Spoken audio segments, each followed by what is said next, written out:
everybody, it's Romania Black, and let me tell you, I love traveling as much as anybody else, but the worst part about it is that when you're gone and it's a weekly release of a show, it is torture.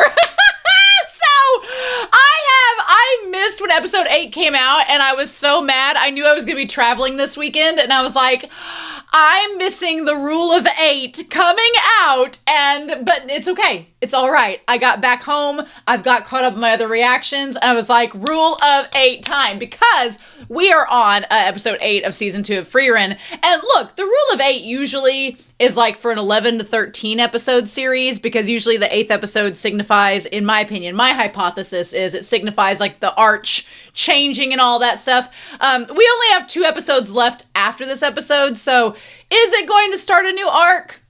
It could. It very well could. We are on part 3 of the whole Divine Revolte arc that we're having, so I'm thinking that it's gonna get resolved this week, but I don't know. Frieren doing like a 2 and 3 parter is kind of something I'm not as familiar with. I feel like the exam was just like a giant arc in itself, but just having a 3-parter is pretty cool. So I actually have a lot of comments that we need to get through from episode 6 and 7. I'm so tired of that number. So we're just going to dive in to the comments from episode 6 and episode 7 and go from there. If I never see these 2 numbers aligned again, it will be too soon. So, Christopher Peterson, who had a comment for both episode 6 and 7. It would normally be that way anyway, but because I'm catching up on comments, it just worked out that way. But for episode 6, Christopher Peterson said, at first, I thought the missing children from the church might imply something, but it's just the show censoring itself and not wanting to show dead children. I think someone probably would have noted their absence if it was of significance to the story. I also found the discussion about cremation interesting. Living in Sweden, where, I just looked this up, 80% of people are cremated, and you would have asked me before, I would have guessed much higher. The reluctance is a bit foreign to me, but as a culture and religion versus necessity in times of need, it's good world building. That's really cool to know that about Sweden. So, fact of the day, 80% cremation in Sweden is crazy. Not that way in the US, but it's, again, totally different cultures, different worlds. But I do think that it's interesting about the missing children from the church. I do agree that it's probably a censorship issue, which is interesting because Frieren has surprisingly not censored many things, so what can we do? But then they said for episode 7, I really liked their comment discussing, bang, surprise, another dead boyfriend for Jeannot. Yes, it seems he might have a type. Methode also seems to have a type, small and cute.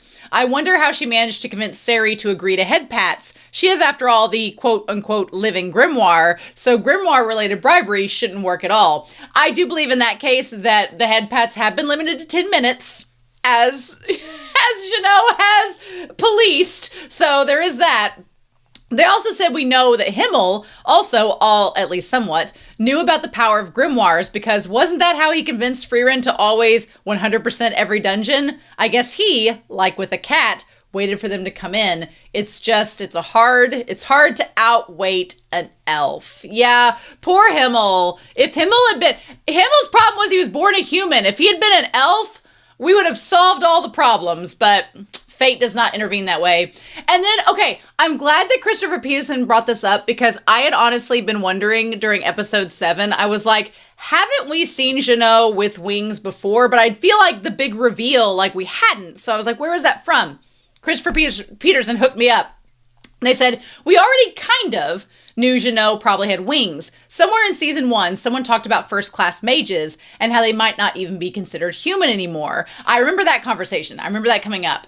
And we saw a flash of a few of them, and Jeannot was depicted with wings. So we saw like an outline of someone with wings. We believed it was Jeannot. It was wondering then if it could be interpreted as metaphorical, as above normal humans or something like that. But here we see, no, he actually has wings. And next time, I guess we'll see what he can do with them. I know, I'm so excited. I'm so excited for episode 8 to show us that. It's going to be so great. But yeah, so that's what it was. We saw the outlines of several mages, and one of them had wings. And it was like, oh, that's cool. Somebody's a bird. And we suspected it might be Jeannot. Celine Dion is playing, and it's all coming back to me now. So that's good. Algumalgum says for episode 6, a minor clarification on the quote-unquote, let's show demons how terrifying humanity can be. And when I was like, girl, you're an elf. I'm not 100% certain, but it might be a nuance of translation. There might be a distinction in terms of what's translated as humanity and human race. Elves, while not human, are included within humanity, as are dwarves. The closest we got to it was Ceri's explanation of Frieren's mana suppression when she decides to proctor the third exam. Ceri said something along the lines of, quote, demons are much more sensitive to mana than us humanoids, where she included herself. So yes, that's really good to point out, Algumalgum. It's mostly a joke because it's like, girl, you're an elf. It's mostly, I'm joking 90% of the time. Take what I say with lots of sarcasm and jokiness. But beneath that jocularity is the idea that yes, elves, dwarves are all included amongst the humanoids. I kind of talked about that a little bit in episode 7 where you have demons and you have not demons. But yeah, I should make clearer when I am joking. Maybe. And then Vero Chan for episode 6 says, I think the goddess magic, which was talking about Methode, refers to the holy magic, which is usually used by priests like Hader and Cyan. There are some exceptions like Methode, apparently, to heal, among other things, but I could be wrong. No, I think you are correct. I think that you're correct that when I was thinking of the goddess magic, I was thinking of Ceri giving them an ability, but that's really just because she has all the grimoires, and she can just pick out a spell from anywhere, because she's a living grimoire. Whereas the goddess magic is probably like the holy magic, so I believe you're right. Black Widow for episode 7 says, I'm very interested to see Fern's battle play out. She's a much better mage than she gives herself credit for. Yes, and honestly, she shares that in common with Stark. He's also a much better warrior than he gives himself credit for. I wanted to talk about this before we started episode 8. I feel as if Stark and Fern sort of represent like a younger generation, because I know lots of students who are, Gen Z, Gen Alpha, and they don't believe in themselves and have self-confidence. They're like, I don't know if I can do it. And it's like, yes, you can. You've got this. And you got to like pep talk them up. And I feel like that's Stark and Fern. They just don't believe in themselves, but they're much stronger than they're giving themselves credit for. So yes, it's going to be fun to see what we get in episode 8 with that. And then I have a couple comments about Jeannot, which I just wanted to put together all at once because it made sense to combine these all into one comment. Miisit4188 says, in the first season, Jeannot was an examiner, and we didn't get to know much about his personality. But even though he doesn't show it on his face, he is a kind person towards people. Jeannot is a kind liar. I love that. I love that phrasing, kind liar. Love that. Fran 8552 says, Jeannot is unfortunately the king of doomed yaoi. They took all the doomed yaoi in the series and consolidated it into one beefy body. You know what? As I'm throwing this toy to Huckleberry, if we just get one like confirmed like a yaoi character in this series and it's Jeannot, I'll be happy with that. I'll take that. I can do lots with that. I was very disappointed with how little fan fiction there is of Jeannot out there. Just so you all are aware, get to writing. What was the fan fiction? If I go to AO3, I'm just gonna do AO3 real quick. I did look it up because I was like, is there anything on Jeannot and the baker's son? There is Jeannot from I need Jeannot from Frieren, not. I'm amazed that there's other characters called Jeannot, but I shouldn't be. There's Jeannot and Methode fanfiction, which I'm like, as I stare into the camera. But as far as just Jeannot, there's 29 works on AO3 of just Jeannot. Frieren fanfic artists, get on it. I need a Baker's Son fanfiction right now. But HBanana7 says, Jeannot reminds me of how countries in cold climates like Russia have different body languages. From what little I know, smiling isn't an invitation or affirmation, but an admission of weakness. Do correct me if I'm wrong. I don't know if that's a Russia-specific thing, but a lot of times in some cultures and with some people, it's, you don't want to show weakness, so smiling is like akin to that, right? Jeannot is a big softie. I feel really bad for him.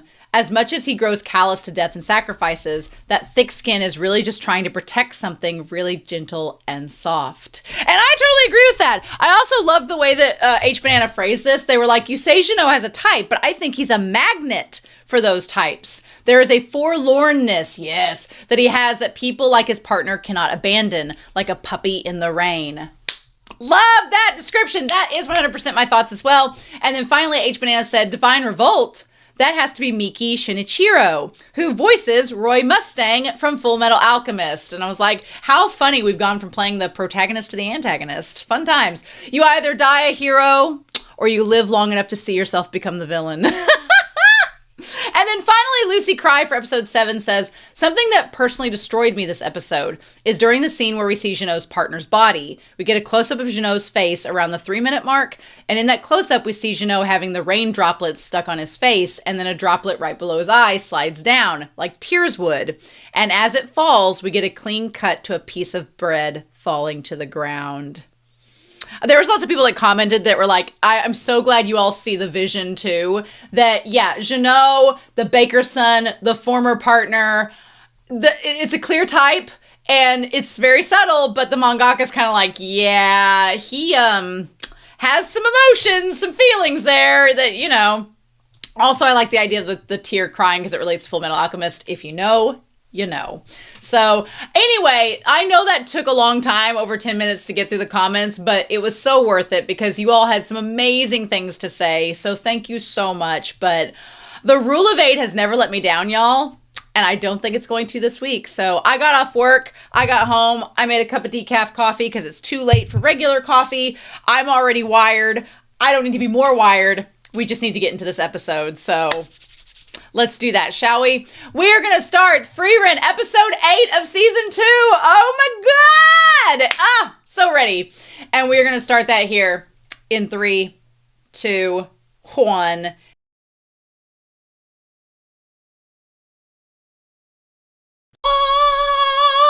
The rule of 8, y'all. The rule of 8 does not let us down. Oh my gosh. Oh, this was such a good episode. This was such a good conclusion. Oh man, and they didn't kill Jeannot off. I'm not gonna lie. I really thought they were going to. I really thought they were going to kill Jeannot, but no. Here's the thing. A character like Jeannot, it has to go either one of two directions. Either he is going to die a horrifically tragic death, saving Stark and doing something to prove that he's a good guy and everything, or the creator's going to be like, you're going to suffer in gay angst and ennui for the rest of your days. And I'm glad they chose the latter. Especially with the character arc that he's had, the way that he was able to learn about himself through Stark. I want to talk about it with you all. It just, mwah, mwah, mwah. The animation of this episode was so clean, so good. They've done a little bit of experimenting with the movement and the fluidity, and it looks great, and it worked really well in this episode. Looked fantastic. And the sound, oh my God. The fight between Methode and the one demon, the sound and score of that scene, I've really been getting into like scores of anime lately. I watched Castle in the Sky the other night, and that series, Joe Hayashi, just, it's an eargasm. It's amazing.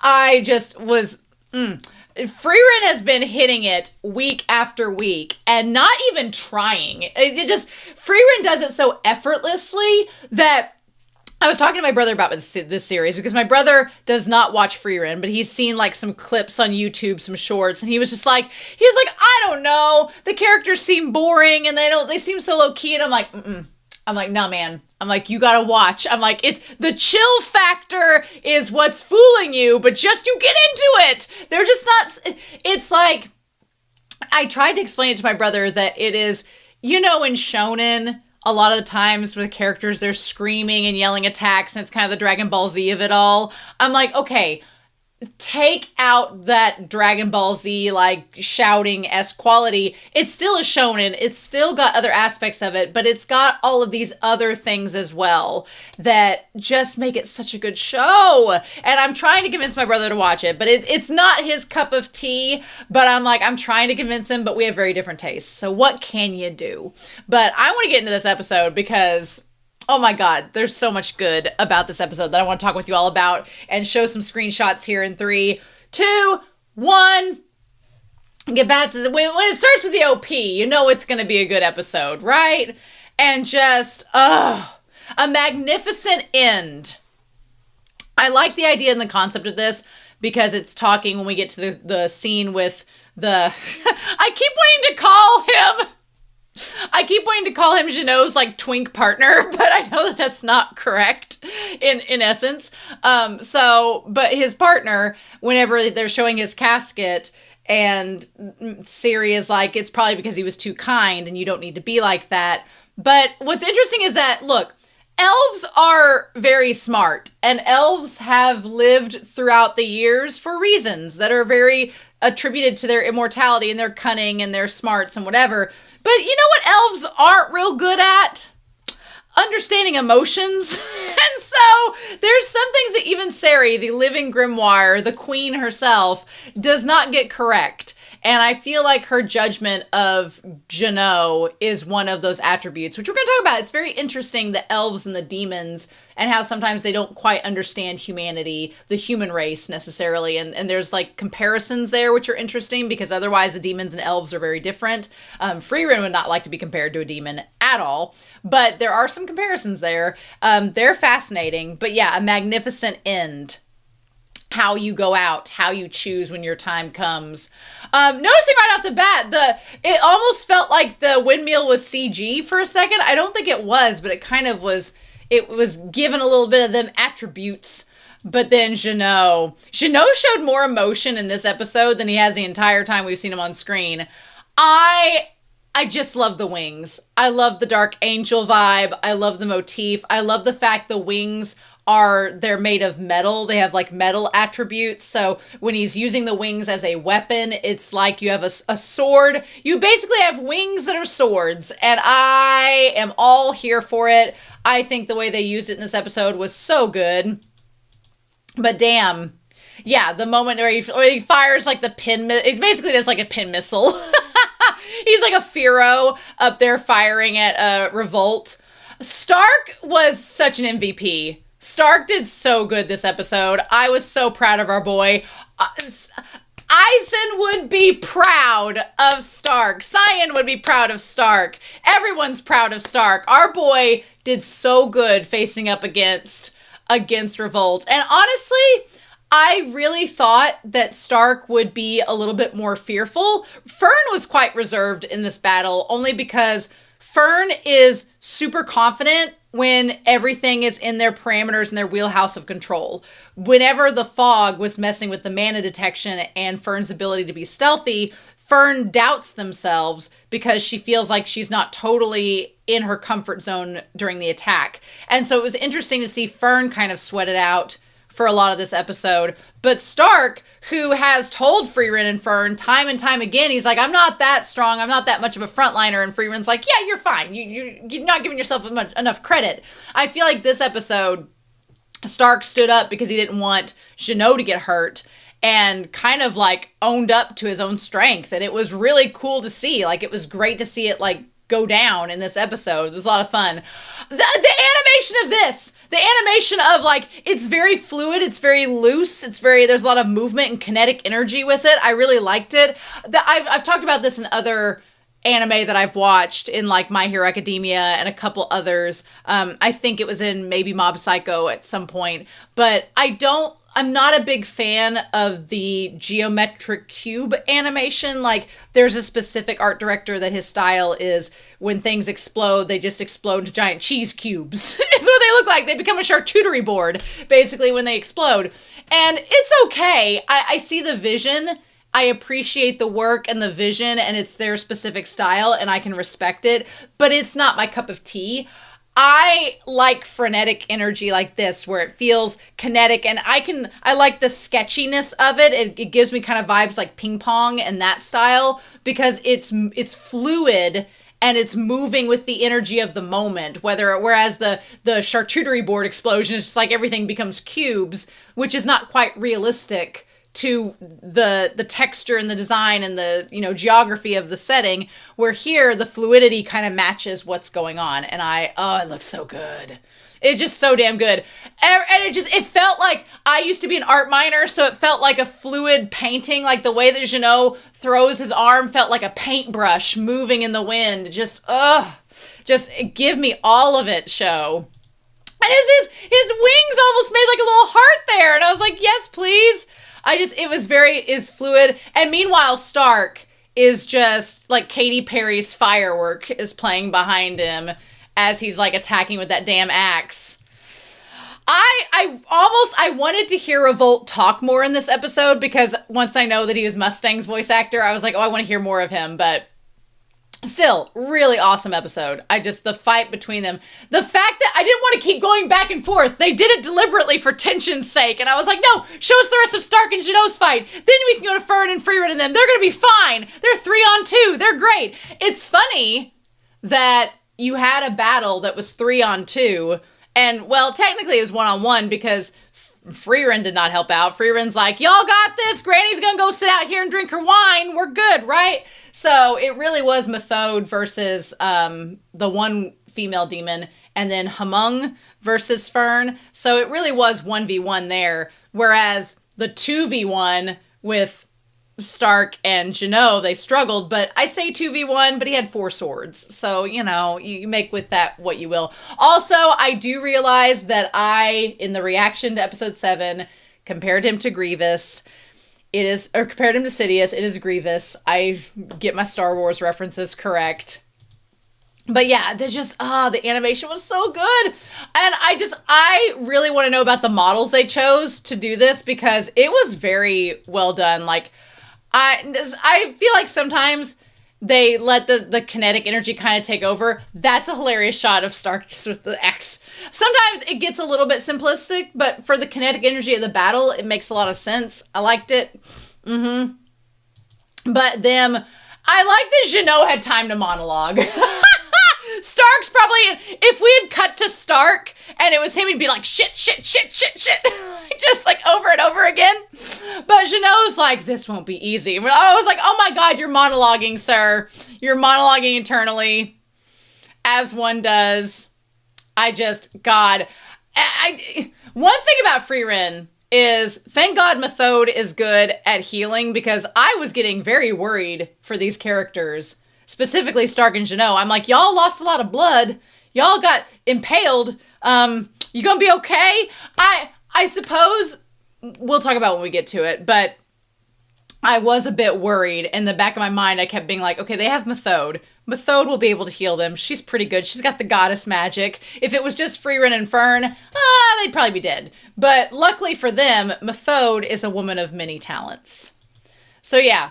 But the idea of, I do appreciate that the stamina that Revolt has is a key factor in this battle, because even though Stark and Jeannot are very capable of taking on Revolt, the fact of the matter is Revolt just has more energy than them. So eventually they call it a battle of attrition. At some point, one side's going to get wore down just because they don't have enough to keep up, and it eventually will wear them down to the point where they just break down.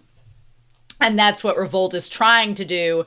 And Jeannot, I like Jeannot went through the idea. He's like, do we retreat and regroup? No, we can't do that. He'll just chase us down because it's just not going to work. So I like that they went through all of the options and they're like, no, we're just going to have to take him on. And that's just what we're going to have to do. And Stark's like, Frieren was right. I can't read his attacks. So in that case, I like that, Stark has been called an idiot by some characters in the series. And I like that Stark finally is like, you know what?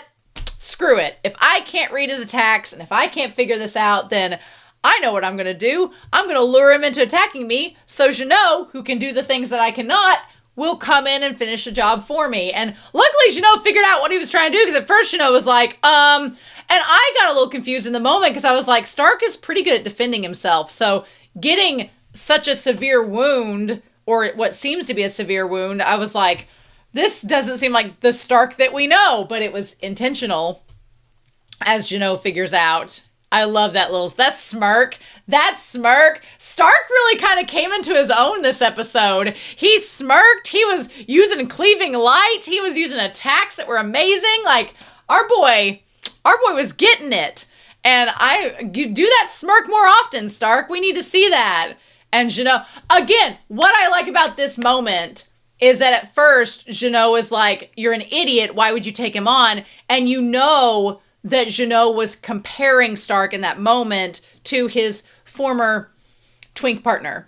And so when he realizes that Stark did it intentionally, and he's like, oh, Stark is a lot tougher and a little bit more cunning than I was giving him credit for. He wants me to attack. Oh, okay, that's what you're trying to do. Okay. Like, I like that Jeannot realizes, no, Stark is not like your former partner. He's not like the baker's son. He has the ability to get some things done, and you don't have to worry about him getting hurt. Like, Jeannot was kind of his own worst enemy in this episode. But I love these, like, nah, that's what we gotta do. And then him cutting the tail of the snake, that was great. And then he's like, Stark, you are a skilled warrior. You created the opening I needed. Yeah. I mean, still, I do appreciate that the little wings, the feather blades will only go so far until he has to attack head on. And attacking head on when you have 4 swords coming at you is easier said than done.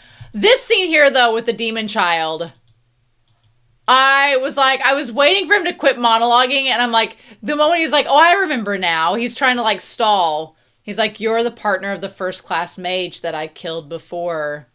I recall this situation was similar than the last one. But this part here where he's like, you'd gone off to slay the other demons while your partner defended the village. When they said that, and I realized that Jeannot volunteered to stay behind and defend the village, which is what his partner had done before, knowing that, this was not business. It was personal. Because what his partner had done was exactly what he did here. The partner stayed behind to defend the village and the kids, and he went off to battle the demons, and when he got back, the partner was dead.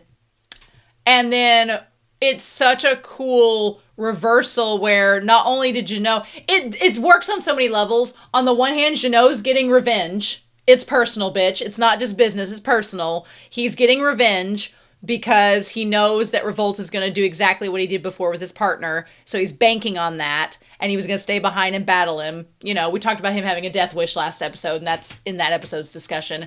But the other thing is that it's this kind of cool play on him. He keeps saying he's not a nice guy, and he's not a good person, but he did exactly what his partner, who he considers to be a good person, did to stay behind and defend the village. So it works on multiple levels. I was like, yes, I freaking loved that. He's like, by the time you returned, it was too late. When he's like, do you want to know how your partner died? And that's because he did the exact same thing that he did to his partner, and that was bring up, I have last piece of advice for you. You should check for more survivors. And the thing about it is, I fell for it too. I would not live long in the Northern Plateau. Because I would probably be like the one partner. I'd be too nice. And then I'd probably get killed. I'd get lured in by this demon and killed instantly, probably, you know. But I was like Jeannot. I saw it, and again, proving Jeannot is a good person. He says he acts out of character, but let's all be for real. He's not acting out of character here. In this moment, he is being in character. He is a nice person. He is soft on the inside. He sees a survivor. He goes to save them, and it was the demon luring him in. I fell hook, line, and sinker for it. I was so duped. Should have known. But he goes to save him, and it doesn't work. Now, the difference is he gets stabbed by the kid that turns out to be the demon child, and then as he falls from being stabbed, they're like, I did it, Lord Revolt. And they're like, praise me. And before they get praised, Jeannot's like, actually, I'm not dead yet, so bye. And then kills the demon child. The only regret I have this episode is I really wanted to see more of the demon child, and did not happen. Did not get that. So that's my only regret. I would have liked to have seen more of the demon kid, but what can we do? And they're like, oh, you have, at least the demon thanked them. They're like, oh, well, you helped me secure my victory. And Jeannot's like, my judgment was clouded. For a moment, all I could think about was him. I bet all you could think about was him. I'm like, look at this Jeannot, Mr. Jeannot, lean against a tree and try not to be gay, whatever his last name is. Look at him. Yep. He has a type, he has a position, he has a hairstyle, he's mapped it all out. He knows himself very well. Or at least, he knows himself very well and is good at denying it. But yeah, all he could think about was his partner in that moment. And he's like, I knew there couldn't be a child there. And now, I do think it's interesting that Revolte says, he's like, humans have a habit of protecting their young. And Jeannot's response to that is so good, where he just scoffs at it. And he's like, do we? I love that, because unfortunately, as Jeannot points out, he's like, we'd be in a lot peaceful situation if that were the case. Like, he knows very well that humans do not protect their young all the time. And in a lot of cases, kids are put in very hazardous situations, and he knows that. And he's like, demon, you think you know humanity, but you ain't got a clue. He's like, we're a lot more terrible than you give us credit for. Like, I loved that line. If that were true, the world would be a more peaceful place. He's like, bitch, you don't know us. I only ever knew one idiot who died protecting a child he didn't know.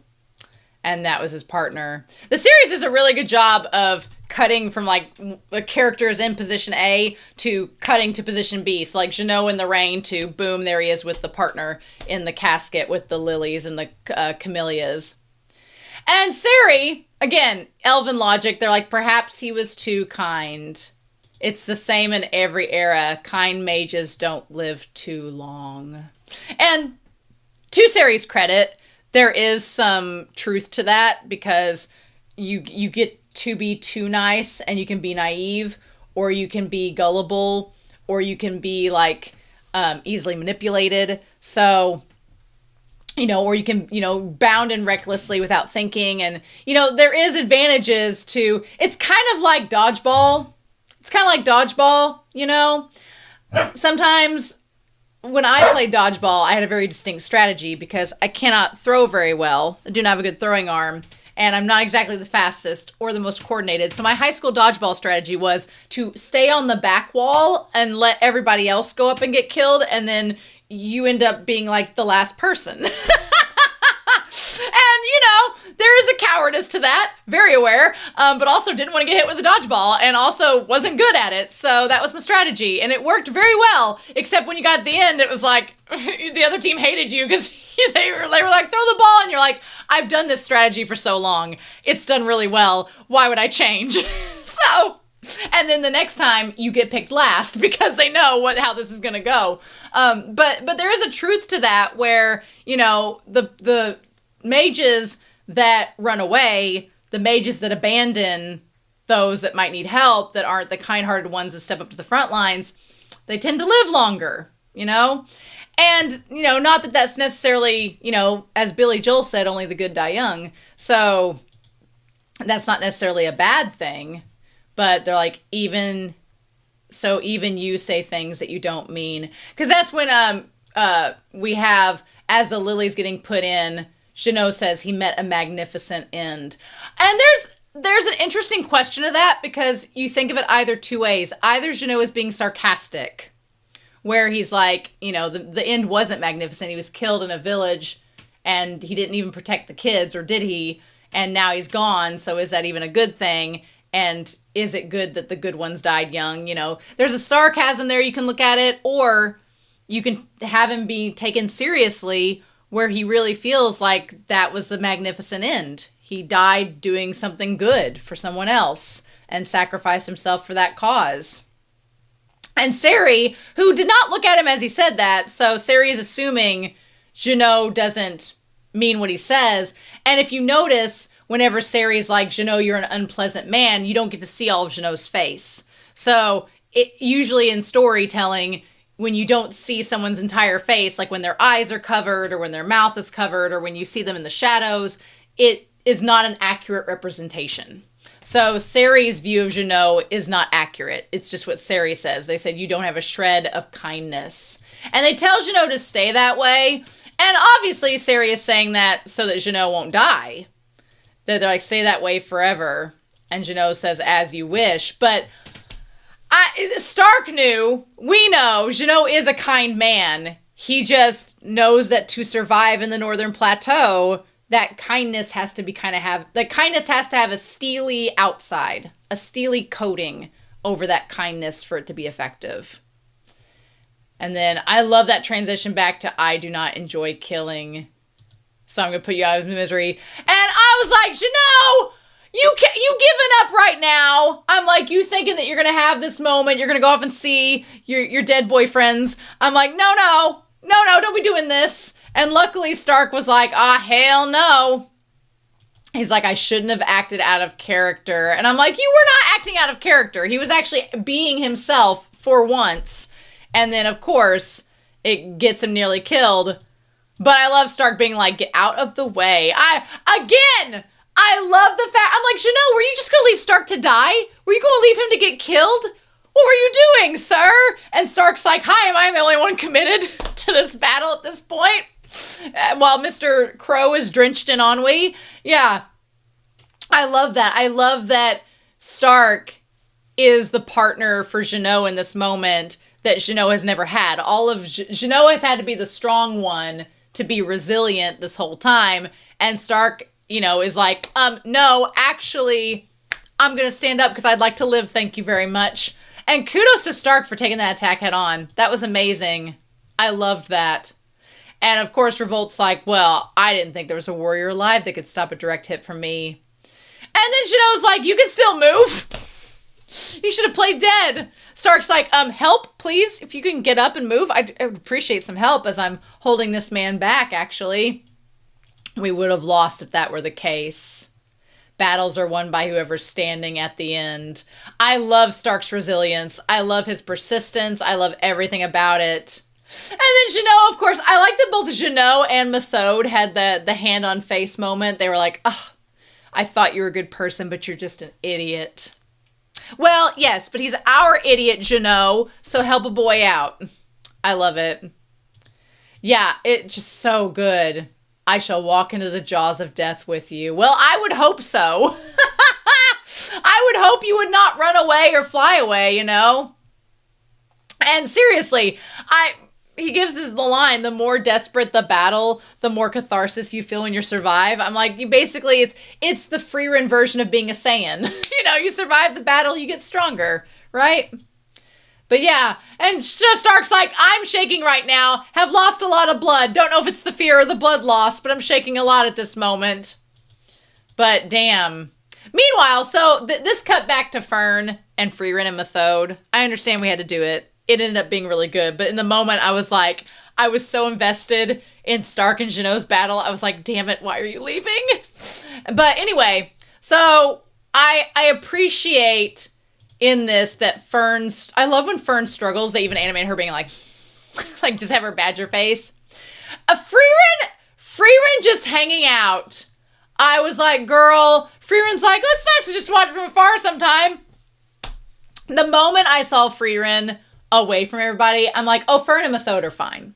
They're going to win. They're going to be great because two scenarios. One, they're both fine and Frieren knows that and she's just piecing out being like, well, I might as well make sure the kids know how to handle it and that they don't have to depend on me the entire time. How very Gojo of Frieren.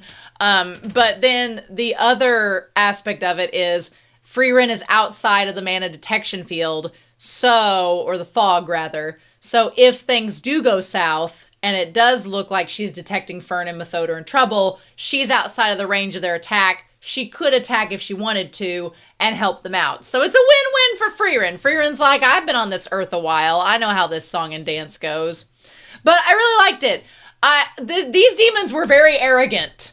I feel like Revolt, at least, kind of didn't underestimate his opponents. He did a little bit with Stark. He was like, I didn't think you'd take attack head on from me. But I feel like Revolt did not underestimate his opponents as much as these two did.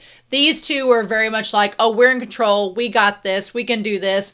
And they did not as Methode points out, they are very bread and butter by the book, but in doing so, they're not, I mean, they're base animals. Like, the demons are base creatures. So they're not using high-level thinking to think, well, what if Methode and them disseminate the fog? Not thinking of that. So that was kind of their undoing in all of this. I really liked, I think my favorite battle of the two was with Methode and the one demon. Like Himung and Fern is good. It's good to see Fern kind of, you know, she's thrown out of her element, and you have to think, well, how is she gonna battle this? How is she gonna combat this demon who has eliminated her stealth, which is like her best feature, her most powerful attribute. So what is she going to do? So she's kind of like at this stalemate with Himung. And then we go to Methode, who is, you know, her job in this episode is to figure out, how do we disseminate the fog? How do we take care of the situation? Methode is a freaking badass. Can we establish how badass Methode is?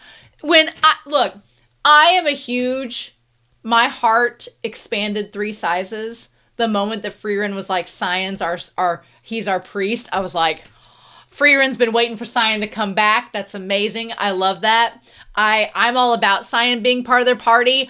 I believe in some, you know, I'm a feminist, so I believe we need some equalization. We need, Stark needs an extra guy around just to have somebody to banter with like he does with Jeannot. It's good for him. So I feel like we need to balance the scales a little bit, even though I say that, poor Frieren, she was, you know, in a sausage fest with Himmel and Ison and Hader. But, you know, I feel like Stark could use some balance.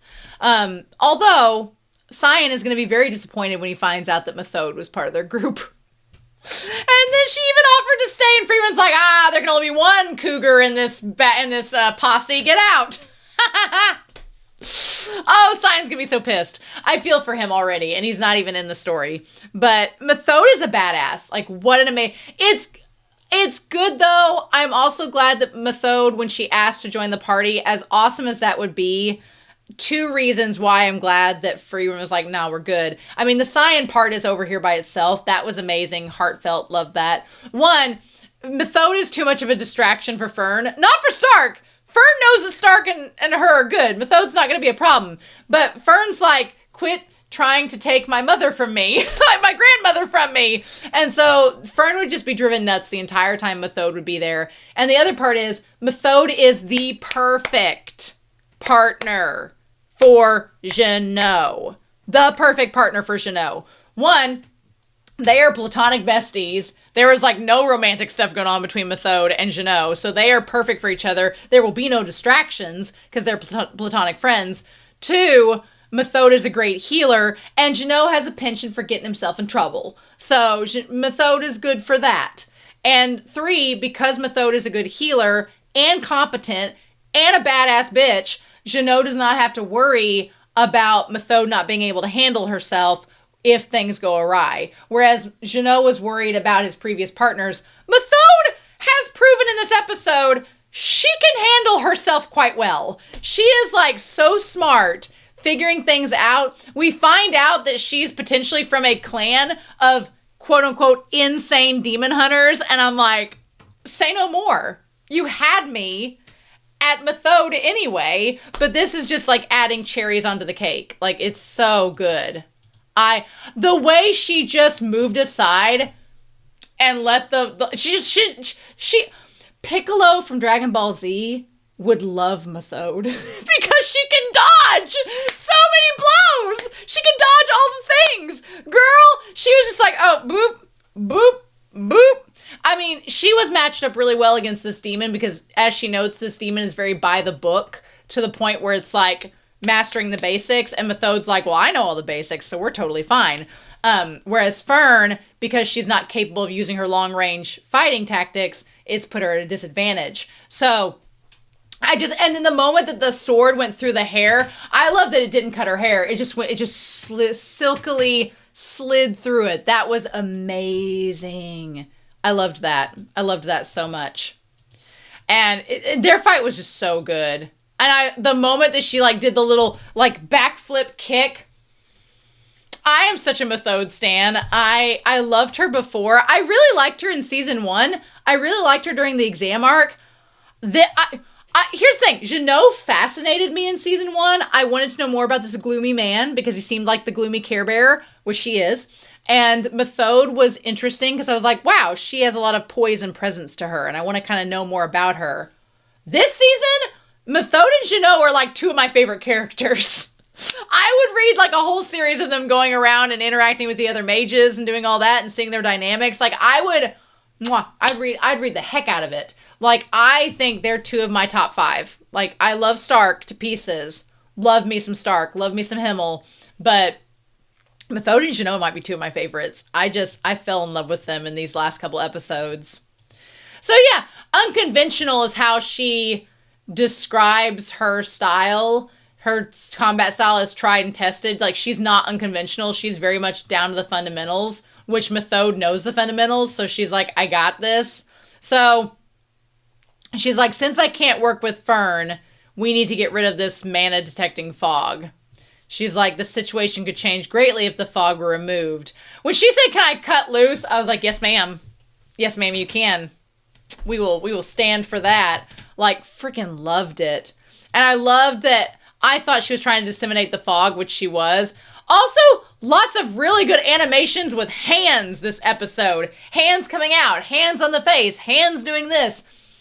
Like, the studio was like, yes, we were going to show you how good we are at animating digits over and over again. I also liked the idea that when she was, like, slicing, like, the fog could be used as manipulation. And Methode, being a first-class mage, knows a lot of spells. She's really good at magic. It just, what a queen. What an absolute queen. Love her. So yeah. So we get their battle going on a little bit. And then we cut back to Stark and these boys. Which the animation of how fast they had Revolt moving was so effective. To show just how quick he was getting from point A to point B. I loved that the battle between Fern and Methode and the other 2 demons. Like, Fern and Methode, neither of them had a scratch on them. It was all just like a battle of magic versus magic. And it was very much just like laser beams cutting laser beams. But here, with Jeannot and Stark, it is bloody. It is bruising. It is just sheer force, right? And Jeannot's like, I can't land any of my spells. And I liked the note that as the demon gets more and more desperate, as Revolt realizes that he's dying, he has this mortal wound, he's been injured, his movements get more savage and more like baseline predator. Kind of, he starts to lose his ability to focus, which affects his swords, which Stark takes advantage of. Loved that. But damn it. I really thought that Jeannot would be able to handle the flying better, but I like how they kept it slightly realistic in that Jeannot, he's flying around, but flying and getting away is different from going in and attacking. So you have 4 swords coming at you at once while you're trying to fly through all of that. So that made sense. And he's just sizing up how they need to just make this fight not last any longer than it can. Stark throwing the axe was so good, but I was like, okay, you threw away your axe, now what? And him just jumping on top of Revolt? I was like, what? You have no weapon, sir. Oh my God. Like, just, Stark was so ballsy in this episode. He was going all out, and I freaking could not be more prouder of him. Like, what an amazing move. And then as he's falling, as he's about to fall through the crevice, that's when Jeannot, like, comes and scrambles him up. Love it. So good. And then they get on either side of him as they start to, like, crack through the swords. His swords of weakening. He doesn't have them focus to maintain the mana of his swords. I like this Jeannot. Again, we're getting, like, a whole range of emotions from Jeannot in this episode. Having him smile, being like, yeah, it is starting to break down. Like, they, like, sensing that they have a chance to beat him. God, it was so good. So good. And Stark's like, all right, let's do it. They animated him so well in this episode. Loved that.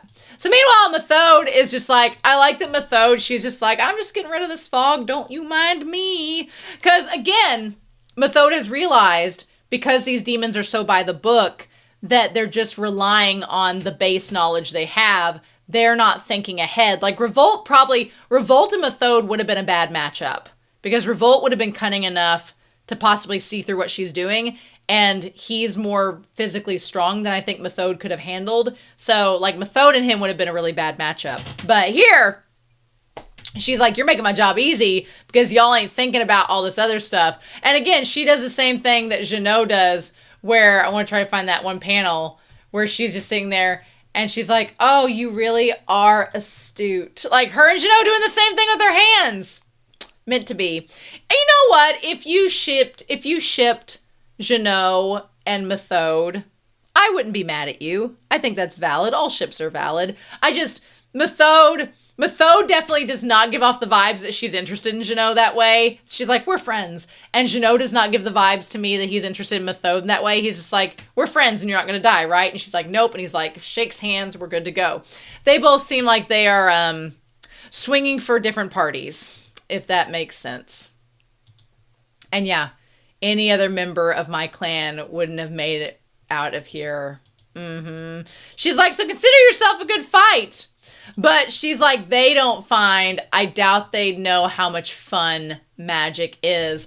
This sent me. I was like, yes, because Frieren's whole thing is about how much fun magic is. That's why she goes for all the grimoires to get the little basic spells and everything. She loves that. So Methode tapping into that same line of thought where she's like, magic is fun, see? Like, I was just so into it. I loved it. She just, it's a real shame. It's a real shame that Frieren is dead set on Cyan being their priest, because Methode and Frieren, I think, would get along really well. Although, Frieren would never get any time to themselves because she would be head patted and snuggled by Methode all the time. But yeah, damn, this part was so good too, where the fog lifted and he was like, where's the girl? And then saw the moon, and then bitch, she just, Fern was like, you done goofed, Ron. And then snagged him out. So good. And then did the same thing to the other demon. Loved it. It was great. And Frieren's like, you guys done yet? My box of wine has ran out. That was a really good shot of her up by the moon.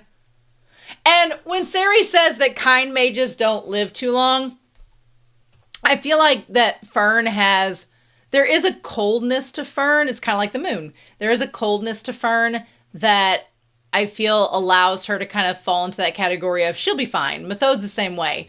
But I feel like would Fern and Methode save a child that they didn't know? I think they would. That's the thing. I think they would.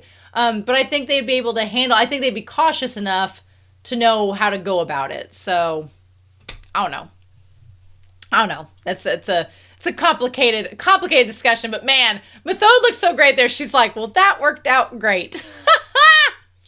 Loved it. And Frieren's like, gee, I hope that Genau and Stark are okay.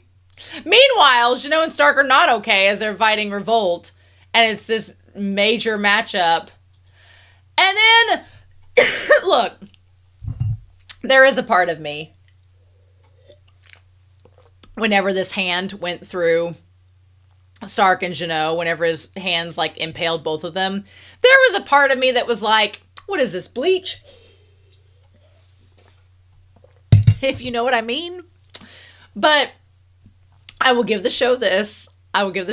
One, Methode is there to heal them. And two, I think Genau's was like down towards his stomach, which again, still a very fatal wound, but on his stomach, not by his heart. And Stark's looks like it was by his, maybe a little higher on Stark, which is why it was a little bit more dangerous. But he's like, only humans think empty hands can't be weapons on their own. And I like that Genau's like, you've been making a lot of assumptions, sir. And you know what they say about people that assume makes an ass out of you and me. So I think you have underestimated how tenacious humanity can be. And yeah, because they both like tear the arms off. And then I love Stark doing the cleaving light. That look from Stark, he's like, bitch, I ain't dying a virgin today. He's like, I ain't dying before I get laid, so bye. And then there we go. That's such a good shot. Love that. That's amazing. That shot with the... Has he done the cleaving light move before? I feel like he did it on the dragon. Didn't he do it on the dragon? Was that a thing? Didn't he do it on the dragon, the cleaving light move? I feel like he has. But it's so satisfying. That was great. Yep, got him. And then, him trying to strike and Jeannot being like, whoop! Decapitated. KO! So good. Yeah, Starks looks like it's not quite at his heart, but like in the center of his sternum, perhaps. I didn't want Jeannot to die. And so there was a part of me that was wondering, like, are they going to kill off Jeannot, but Stark's going to live? And then I was like, but they both have similar injuries. So if one lives and one doesn't, it's like, that doesn't quite make sense. So I was like, maybe they both will live. Here's the thing. The thing that sucks is that we finally get, like, as he's looking at Stark, he thinks back, and the way that Stark is reminds him of his partner. Because when he opens up, he sees the kid next to the partner there. And part of me was like, well, that wound seems similar to what him and Stark has, so how did this guy not live? But the answer to that question is they didn't have Methode. They didn't have a healer. Jeannot doesn't have good healing abilities. So his partner dying is because Methode wasn't there, and there wasn't a priestess or a priest to heal him. So Jeannot had to deal with that. Like, damn. You're never going to convince me, no matter how anyone tries. There is no convincing me that Jeannot did not love this man or the baker's son. He has type. Can't convince me. That is the face of a man that is holding back a lot of emotions in that moment. That scene was really good too. Like that, like the way the water is pooled around his eyes with the blood, and then his eye like twitched, and he's like, "You came back. I knew it. You're a good guy after all."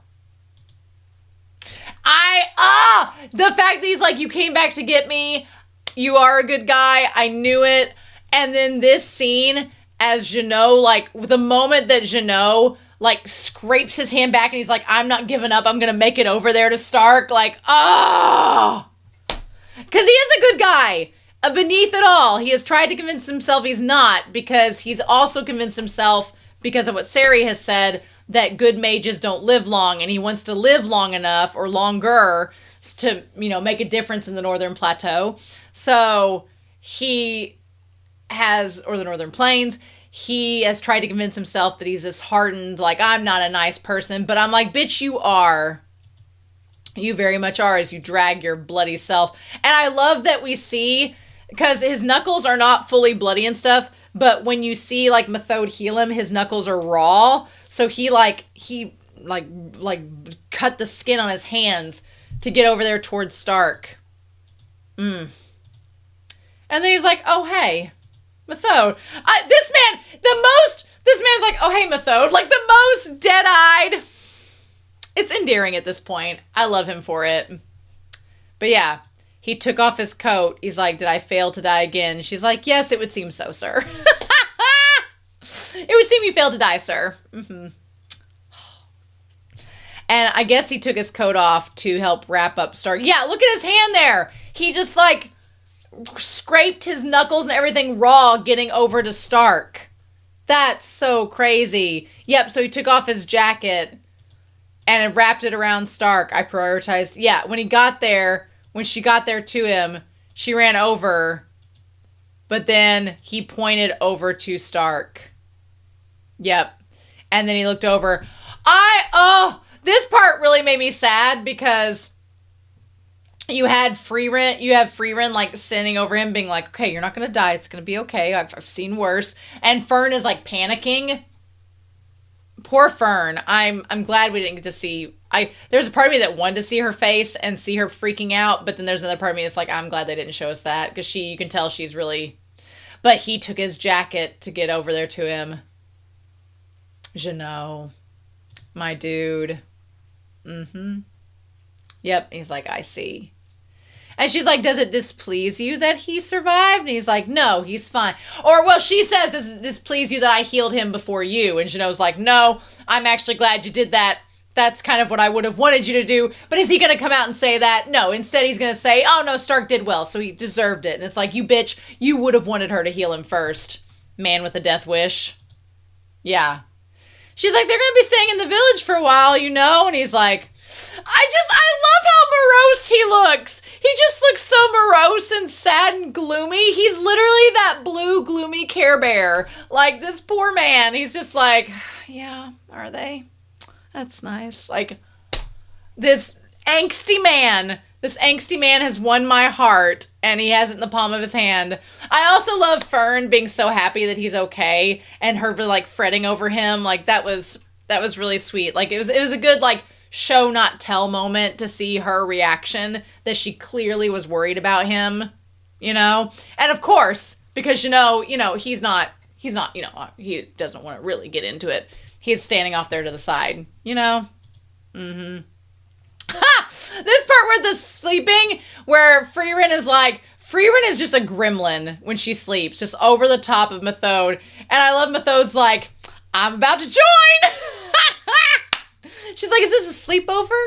Is this like gonna be like a dog pile? Can I get in on this? And whenever Stark was doing the push-ups to prove that he was like back to peak physical condition so he can help protect the group again, and they're like, is Mr. Stark a freak of nature? All I could think about was Ryan from The Office. There's an episode of The Office where Ryan is trying to impress I think it's Mindy, or maybe that's the actress playing her character, and he's trying to impress this girl in the office, and so he starts doing push-ups in front of her.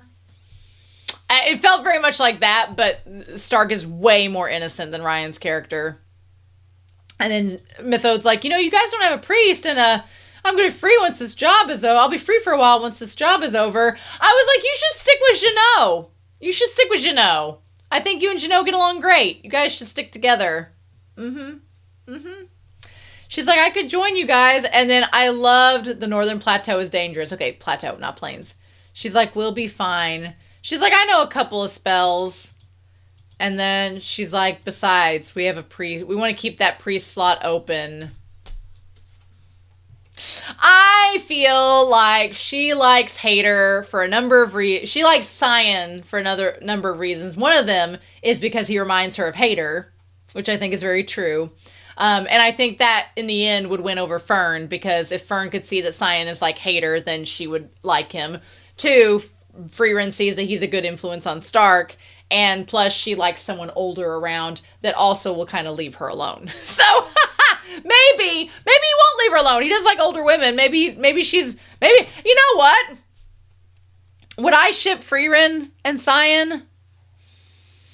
Not really, because Himmel and Frieren are like the ultimate doomed but eternal soulmate ship. So like Himmel's ghost would be weeping in a corner. If anybody else got with Frieren, he'd be like, why? And so, but there is a part of me that would like Frieren to be happy, but Frieren is happy, so I don't know. If somebody wrote some Cyan Frieren fan fiction, I wouldn't be opposed to that, you know. She's like, you're only going to live for a short amount of time. I'm ancient. Why not? And then, yeah, Fern being like, I feel like I'm cheating on Himmel just suggesting the idea of Cyan and Frieren as a ship. I feel like that's cheating on Himmel. I do say Himmel and Frieren are like an OTP. It just really sucks that they're an OTP where one party is dead. Just sucks a lot. But yeah, I love Fern being like, don't leave her alone. And Frieren's like, I'm doing just fine. And of course Methode's like, I've made her hate me. She looks so cute when she's angry. Yeah, Methode would be fun to have around, and she's badass and awesome, but I think she would wear on them after a while because of how much. It's like Methode needs Frieren and Fern and Ciri in small doses, and likewise the other way as well. You know, what we do. But even Stark's like, having a priest around would be great, and Frieren's like, we're going to wait on Cyan and it's going to be all right. So yeah, then the Norm guys show up, and they say goodbye, and then Stark's like, I'm all good, no problem. And he's like, I owe you all a debt, and I'll repay it one day. And I like Methode is like, hey, you need to tell them thank you. She's like, don't forget your manners, even though you're from the North. She's like, you're forgetting something. I love it. And Jeannot's like, fine, thank you for your help. I like Methode holds him accountable. That's another reason I like them as a couple, as a dynamic in this, because Methode doesn't let him get away with anything. She's like, hey, you be saying that to them. Tell them thank you. You know, yeah, they owe you a debt, but it's okay. Or you owe them a debt, whatever, but say thank you as well. Like that she holds him up to it. And Stark's like, thank you. They just look the most precious. Stark and Fern look like the most innocent, murderous party members ever. Like, you wouldn't know that they're just badasses. They're so innocent. And then, of course, he's like, I hope both of us live a long life. This show is so cruel for giving us a Jeannot smile without seeing the full face. How dare you, show? How dare you? I love that. I love that he's like, look, I love that there is that line of let's both live a long life, because it is suggesting from Stark's perspective that he's kind of going against a little bit what Ceres says without realizing it. Because he's like, let's both live a long life. Meaning, you know, the thing of it is, Ceres' argument was if you're a kind person, especially a kind mage, you don't live a long life. And Stark is kind of contradicting that by saying, because we know Stark's not a bad person. We know Stark is a good person. And he's like, let's live a long life, because we both are capable of that. And it's showing Jeannot that there is, you know, an alternative to Ceres' words. And then, yeah, Frieren's just like, see ya. Deuces. Frieren's like, I wasn't around for this bonding, so it doesn't affect me. May our paths cross again. I hope so. I hope we see Methode and Jeannot again. They're so good. And then we cut them to getting cremated. And Stark's like, should we have had, you know, Methode? And Frieren's like, no, our priest is Cyan. And he's like, well, he's like, but Methode is a pretty older lady. Won't Cyan complain when we see him again? And she's like, not if you don't tell him we didn't work with her. She's like, not if you keep your mouth shut, Stark. Then we won't have to worry about that. And then Frieren says, who cares? This party already has an older lady. Which to me, I'm like, that is some shipper fuel right there, to be honest. And then we cut to Himmel being like, why did you have to realize love after I was gone? That was an amazing episode. Rule of 8, y'all. I've talked for like almost an hour about this episode, but it was fantastic. So worth it. So good. Mwah, mwah, mwah. The sad thing is we only have 2 more episodes of this season. And I shouldn't complain, because the quality of this season has been amazing. And I would rather a studio take their time, animate it well, adapt the material as good as they can, and give us a quality anime than to rush it and it be garbage. So I'm not complaining about that, but I am very sad that we're already to like the penultimate episode next week, which is, you know, the last 2 episodes of this season are going to be setting up the seasons to come. So these last 3 episodes, 6, 7, and 8, are honestly some of my favorite Frieren episodes, like, of the whole series. Like, they're pretty damn good. So, especially because I'm, like, in love with Methode and Jeannot now. So, I want to know what you all thought of this reaction and discussion.